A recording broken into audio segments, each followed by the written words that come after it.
Hi, I'm Rich Miller. At Virtua, we believe citizens need to be informed about the important healthcare issues affecting their lives. That's why we're proud to support healthcare programming produced by the Caucus Educational Corporation and their partners in public television. Funding for this edition of One-on-One with Steve Adubato has been provided by Virtua, County College of Morris, connecting learning and life, New Jersey Council of County Colleges, Wells Fargo, Health Republic Insurance of New Jersey, QualCare Inc., a local managed care company covering 750,000 New Jersey residents, and by the Fidelco Group. This is One-on-One. When you first heard that they were doing Charlie Rose and Gayle King, didn't you go, what? People like laughing at others, so I don't mind if the other is me. See, you go right into the character. That's what it is. I'm bringing families together a half an hour each week. Man, I'm doing something special. And so I do feel successful.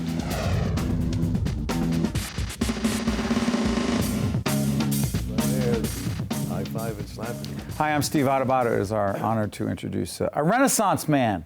You like that intro? Steve Kalafer, one of his important titles, he's the chairman of a great team called the Somerset Patriots. They are a minor league baseball team celebrating their 16th year. Let's describe the Patriots.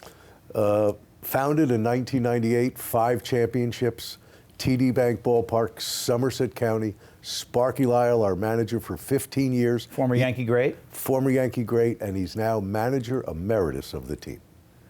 Now listen, the other part of your background is 38 years ago you started a little auto operation. Describe that. What is that? Flemington Car and Truck Country, a family of dealerships, 19 dealerships, 3 communities. But what I always like to say is we started it in New Jersey 38 years ago in a gas station, and I don't want to go back to the gas station. The other reason I call Steve a Renaissance man is because he's a filmmaker as well in his spare time. We'll talk about that another time. We're here to talk about the fact that Horizon Healthy Plate, our partners at Horizon, at the foundation, those guys are very interested in healthy food. And I'm thinking, so Kalafer over at the Patriots at TD, the stadium there, TD Park, those guys are selling healthy food at a baseball game? Describe it. Horizon motivated us to open up a healthy food stand. We're a little skeptical. People want hot dogs, they want beer, they want big sodas. They came up with a menu. They worked with our in-house folks. Actually worked with my son, Jonathan Kalafer, who's an educator, and we put together the Horizon Healthy Stand. We're selling Jersey fresh tomatoes, Jersey fresh blueberries, wonderful home-range chicken. We now have a healthy food menu. And you ask the question, how's it doing business-wise? How's it doing business-wise? I thought you'd never ask. It's a grand slam. Hit out of the ballpark, and we're expanding it next year. Horizon is on the right track, and our fans appreciate it. Why do you think it is, Steve? The world is changing, and as the world is changing, we have got to stop and stand and think for just a minute and where we are going as individuals, where we're going with our diet, where we're going with our lives. And Horizon is committed to health, whether it be in all their other initiatives, but this one at the ballpark, they were right on the spot. They knew exactly what they wanted. We sat with them, and they're fabulous partners. You're not getting pushback, I mean, playing devil's advocate, you're not getting pushback, Steve, from some of the fans who are saying, hey, wait a minute, we're coming to a baseball game for the hot dog, for the unhealthy food. No, because they're getting their hot dogs. We have the best hot dogs, the best hamburgers, the French fries are to kill for. The chicken fingers are better than any place you'd ever have. The sausage, the peppers, the Philly cheesesteaks, great. But some people say, yes. Stop. We don't want to be called out. We want a choice, and we're giving them the choice. I like the choice part. Talk about that.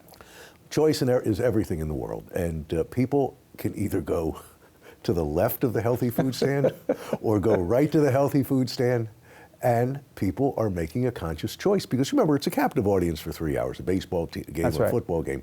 You can't bring food in because that is not allowed by the venue operators, the stadium owners. So when you're there, you have to make choices, but we can't just have limited choices. We have to have healthy choices.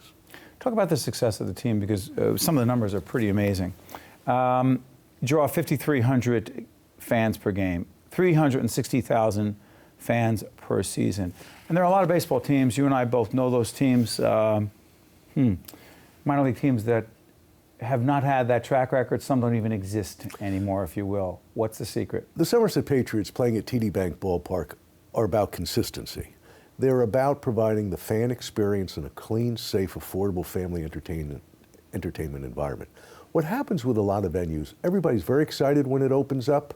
Sometimes standards aren't what they are on opening day. 16 years later, we have fabulous staff, fabulous employees who work every day to make the fan experience important.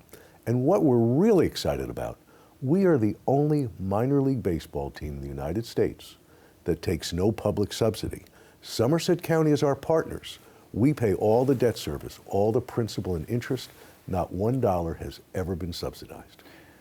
It's interesting because you're very close to the New York Yankees. You have a close relationship with Joe Torre. We were at the Joe Torre Safe at Home Foundation golf outing. I was up there. And I'm going to invite you to the dinner in November as well. Yeah, it's a great, great event. And you were sitting there with Joe Torre, and I was like, wow, Kalafer's close to this guy. And I realized you are connected to the Yankees in many ways, but are you affiliated with a professional baseball team? No, the Atlantic League of Professional Baseball is independent of Major League Baseball. Explain that to folks who don't understand it. The benefit is that we can locate ballparks wherever we want in the best markets. Long Island, York, Pennsylvania, Sugar Land, Texas, Bridgewater, New Jersey. Under the national agreement of Major League Baseball teams with their affiliated minor league teams, it's not a free market. You can't go where the market is. You go where you're allowed to go, and often you're not allowed to go where you should go. So it's just the way they run their baseball, and it's worked for them. But before I let you out here, Steve, because you've been so successful on the auto side, because of the film part of this, because you're an entrepreneur at the core, what drew you to minor league baseball? I loved baseball as a kid. My father took me to Yankee Stadium. I'll remember it to the very day of my last breath. And very simply, I watched Ted Williams foul a ball out. I went to grab it. My father went to grab it. I thought we had it. We didn't. I've been waiting 50 some odd years later for another foul ball. I like baseball. It's the American pastime. It needs to be affordable, but it also needs to be healthy when the fans come to a game. So folks, TD Ballpark, the Somerset Patriots, Horizon Healthy Plate, right? Absolutely. Go there. Season starts when? The season started in April. It closes the end of this month. We are in playoff mode. We hope to win our 6th championship. And one more, the website, you don't know what I'm saying. www.somersetpatriots.com, Flemington.com, and I want you to know one thing, Steve. Yes. We're having a sale at Flemington Car and Truck Country. This is PBS. We can't do that. Steve Kalafer just did it. It's too late. Chairman of the Somerset Patriots and so much more. Steve, my good friend, thanks for coming on, buddy. Thanks for having us. Stay right there. We'll be right back with One-on-One right after this. To see more One-on-One with Steve Adubato programs, visit us online at steveadubato.org. If you would like to express an opinion, email us at info@caucusnj.org. Find us on Facebook at facebook.com/Steve Adubato PhD, and follow us on Twitter at Steve Adubato.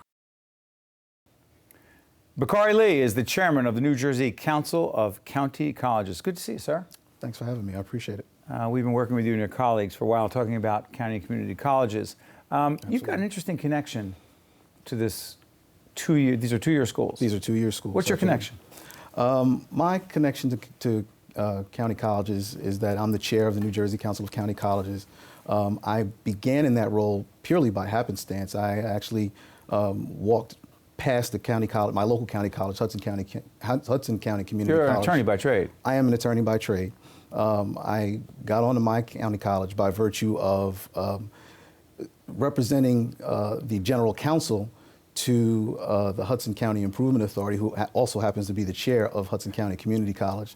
And by virtue of that, he liked the way that I was able to represent the Improvement Authority and asked me to join the county college. I was not aware of it at all. I never attended. Wasn't on your radar? Wasn't on my radar. I did not attend the county college. I walked past it to and fro, going to work every day. You know what went on there?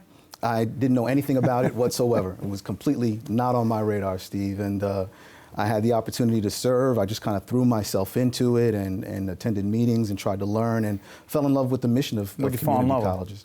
Well, I learned that county colleges serve so many students throughout our state, particularly students who don't have the opportunity to attend private schools or more expensive institutions. We are access institutions, so we have an open door policy and we receive and educate all students. Who are these students? The students are the salt of the earth students in our country, in our state in particular. The 19 county colleges in the state of New Jersey educate about 400,000 students statewide. That's 10 or 11 times more than Rutgers University, our state university. So we serve a lot of students and do a fantastic job doing it. 19 county colleges throughout the state, 70 campuses. So you know, we do really a yeoman's job of trying to provide access to education and to provide folks with an opportunity to move forward. Would a lot of these students have a hard time even pursuing higher education if not for these schools? They absolutely would. The vast majority of our students don't have the opportunity to attend any other institution. County colleges are an educational facility of last resort for the majority of our students, and they are able to avail themselves of that opportunity and move forward in life. And it's also interesting to note that not only do county colleges educate students who are seeking to achieve a degree, but students have a host of goals that they're seeking to pursue by attending county colleges, whether it be to learn a new language or to take a couple of classes in order to remove the glass ceiling that they might have in front of them or above them. So we educate a host of students. And not only are we focusing on access for all students, but there's a new movement toward access to success for county colleges. So the focus is not just on getting them in, but getting them through and out and helping them to achieve the goals that they've set for themselves. You're involved in a national effort as well. I am. Where does this fit into the Obama administration's philosophy and paradigm, if you will, as it relates to education, higher education? Sure. I serve as the Secretary-Treasurer on the National Community College Organization. It's called the Association of Community College Trustees. And where this fits in with the Obama's administration push towards community colleges is that President Obama has acknowledged community colleges as the cornerstone of the American education system and has placed a great degree of focus on community colleges towards the revitalization of the U.S. economy. And how are county colleges connected to the U.S. economy? Well, again, as I mentioned, as we all, I think, can accept, education is the key to economic empowerment individually and community-wide, and we are but a series of communities across this country. And so I think President Obama wisely focused on county colleges, community colleges, as an access opportunity educationally for folks to retrain themselves, retool themselves, and get back into the workforce and move their lives forward in the manner that they choose to. Your background's interesting. How you got to be where you are and do what you do is fascinating. Your dad had a big impact on that. Talk about him. He did. My dad had the hugest impact on me. I mean, I lost my father, unfortunately, in 2007, but I'm fond of saying that I got more in 36 years of life with my father than many people have gotten throughout their entire lives. My dad, my father had a value toward community service and always did. Civil rights? Civil rights. He marched in the 1964 March on Washington. With Dr. King? With Dr. King, correct. He also was involved in a host of community service organizations. He had a consulting firm that did police sensitivity training. That's back in the day. Well, actually, it wasn't that far back in the day. He was doing this in the 90s and in the early 2000s. That's way before some of the things that have happened today that have caused many of us in the media to all of a sudden have an interest in this. Certainly. That's back in the day when we're talking about this. Well, exactly right. In that regard, exactly right. What did that teach you? Well, what that has taught me is that it is critically important to be involved in your community. It's critically important to contribute and to give back. We don't have the luxury of allowing other people to kind of do things for us. You have to kind of get in there and participate, be active, and give back without necessarily expecting anything directly in return, but paying it forward, as they say. So what is Rites of Passage? Rites of Passage is a program that my father began. It was originally called the Institute for the Development of Black Males. It has since expanded to a focus on African American and Latino boys and girls ages 16 to 20. It ran out of a variety of housing authorities throughout New Jersey and actually also in the U.S. Virgin Islands. At the time my dad passed away, it was being operated out of the Morristown Neighborhood House, and at that time I picked it up and have run it ever since 2007 when he passed. So what we do is we take 11 to 16-year-old students on a series of group trips as well as workshops to help them understand themselves, help them develop from children to adulthood. And we have a graduation program at the end, and it's been a fantastic program. We've been very instrumental. Looking at some of your graduates right there. Yes. Oh, well, absolutely. Well, that program actually is a little bit different. That program is a mentorship program that I began out of one of my fraternities. That was graduation for that program at Princeton, and what we did there was have middle school children meet with us on Saturday mornings, and we would bring them through a host of kind of soft skills training. Sure. Understanding the importance of timeliness, goal setting, self-presentation, and things of that manner. Why do you do all this? I enjoy it. I do it. But you're a lawyer. You're trying to bring home the money, the bacon, if you will, trying to take care of business at home. Correct. But you're doing all these other things. I am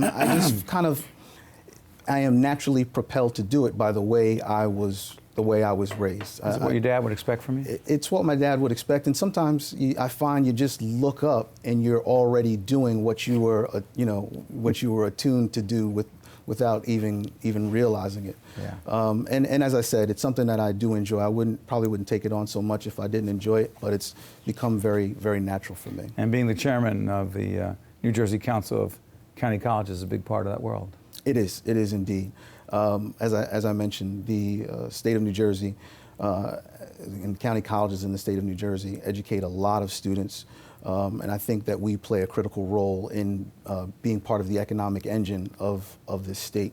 It's very important work that they do. I was extraordinarily impressed and actually a little bit embarrassed, quite frankly, that I was not as aware of the work and the value that community colleges bring to the table until I myself had the opportunity to get involved with them. And it's because of that feeling that I want to educate folks as much as I can about the value that community colleges bring, and also to provide as many opportunities as I can for students who attend community colleges. And that's why we're helping to tell that story as well. So, yes. Bakari Lee, chairman of the New Jersey Council of County Colleges, thank you for joining us. Thank you very much. I appreciate it. Stay with us one-on-one. We'll be right back right after this. Thank you very much. My pleasure.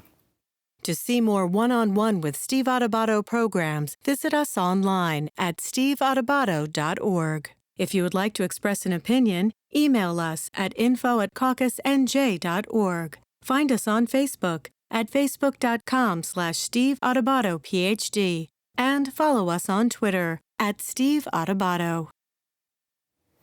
Edward DeVivo is the author of a book called Imputed Knowledge. Good to see you. Thank you, Steve. Thanks for having me. The book is called A Thriller that starts with a plane hijacking in Islamabad. But it's so much more than that, right? And by the way, the main character is Jude. Yes. And he is an attorney? Yes. He's investigating this. Well, yes, he's assigned to the defense team of most of these major incidents. So he is dispatched right after the hijacking to go to the site in Islamabad. Are you a lawyer? Yes. You investigate things? I do aviation litigation is my specialty. Really? Okay, so set this thing. So he investigates. Right. And there were 200 passengers on this plane. Right, and it was sitting on the ground waiting to take off when terrorists stormed it in security uniforms, took over the plane. The pilots escaped through the hatch. The terrorists demanded new pilots because they wanted to fly artillery and chemical weapons out, and no pilots were sent to the plane. And an ordeal ensued for about 7.5 hours on the aircraft. So without giving away too much of the book is called Imputed Knowledge. By the way, the title, Imputed Knowledge, I'm sitting there going, what does that mean? Well, there's two parallel tracks in the book that come back to the title. The main character, from having witnessed so much catastrophe and seen the survivors at times, next of kin, is really finding that his faith is waning. And he has his faith in God. Yes, and he finds that he's got very difficult questions for God. Hey, Almost wants to cross-examine him. why would, sorry for interrupting, why would God put these 200 innocent people in this position? Well, that's one of the overarching issues in the book, because is God aware of these incidents? Is God aware that a Malaysian Airlines plane perished with 300 people aboard? Is he compassionate but can't stop it, or does he know what's happening and has the ability to prevent it? This is the dilemma that Prior has internally, and from Ed, one... Excuse me, Ed, I said that. I'm sorry, Jude. Jude. His last name is? Prior. Okay. You relate to him? No. You don't relate to him? Do I relate to him? Yes. I thought you said, am I related to him? No, not by blood. Yes, very much so. You do relate to him very much so because? Because I studied a lot of philosophy in college, and it had to do with Cartesian philosophy, the finite body and the infinite mind. We're infinitely aware of our finitude, of this question of God's omniscience. We're the only living creature that is.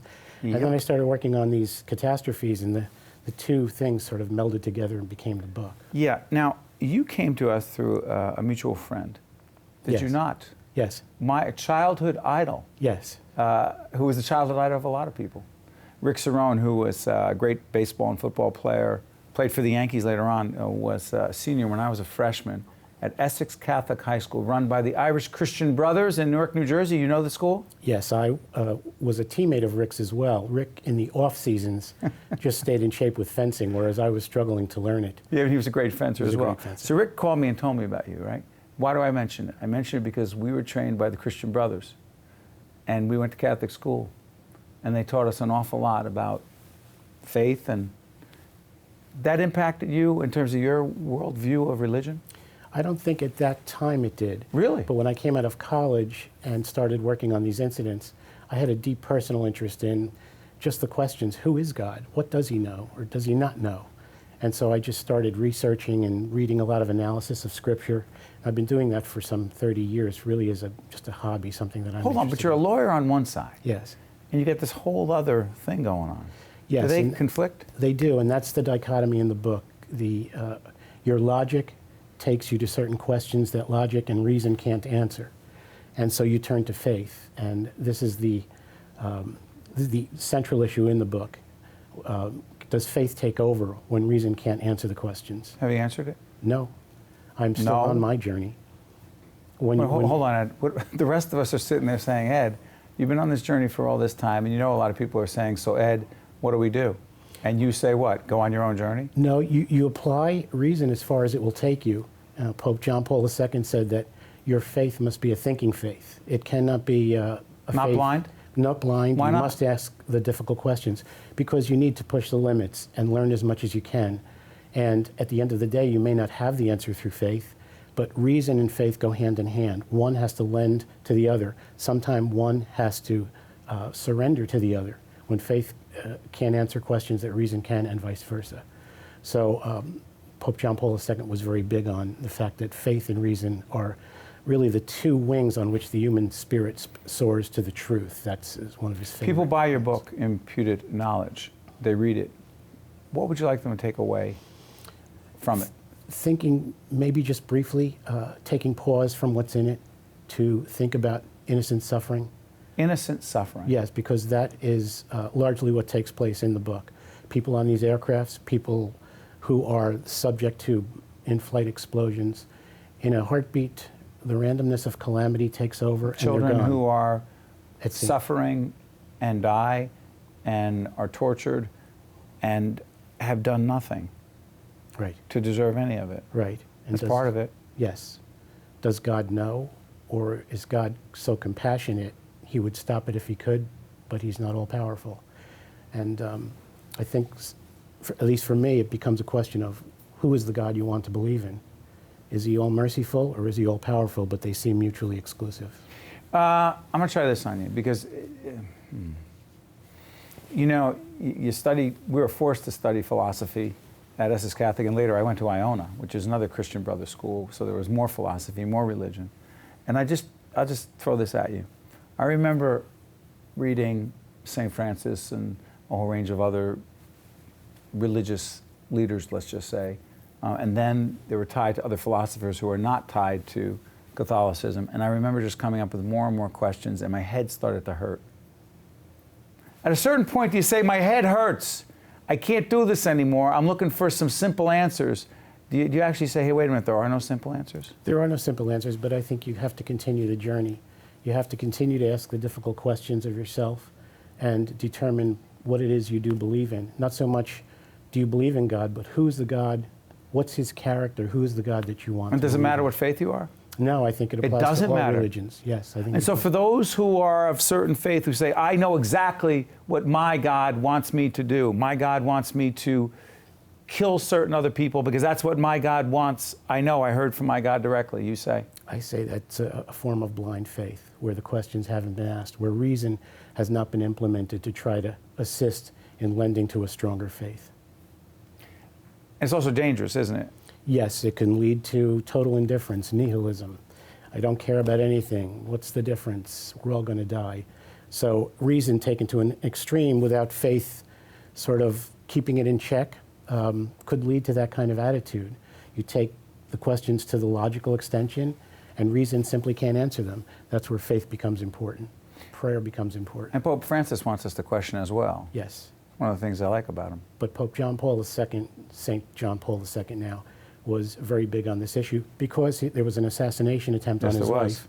And he then became very taken with thought and writing about innocent suffering. The book is called Imputed Knowledge. The author is Edward DeVivo. There may not be the answers we seek, but there are the questions we need to ask. Ed, I thank you for coming in and challenging all of us. Thank you, Steve. Appreciate it. Appreciate it. All the best. Thanks. It's good stuff. You got us thinking. One-on-One with Steve Adubato has been a production of the Caucus Educational Corporation, celebrating over 25 years of broadcast excellence. Funding for this edition of One-on-One with Steve Adubato has been provided by Virtua, County College of Morris, New Jersey Council of County Colleges, Wells Fargo, Health Republic Insurance of New Jersey, QualCare Inc., and by the Fidelco Group. Promotional support provided by the Star Ledger, powering NJ.com, and by Commerce Magazine. Transportation provided by Airbrook Limousine, serving the metropolitan New York, New Jersey area.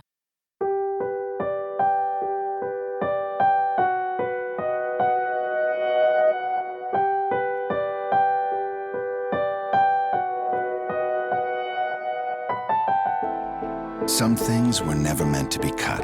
That's why when you have knee replacement at Virtua, we don't cut the quadriceps tendon. Because when it comes to getting you past chronic knee pain and on with your life, it's what we don't cut that counts. Visit GotMyLifeBack.org today.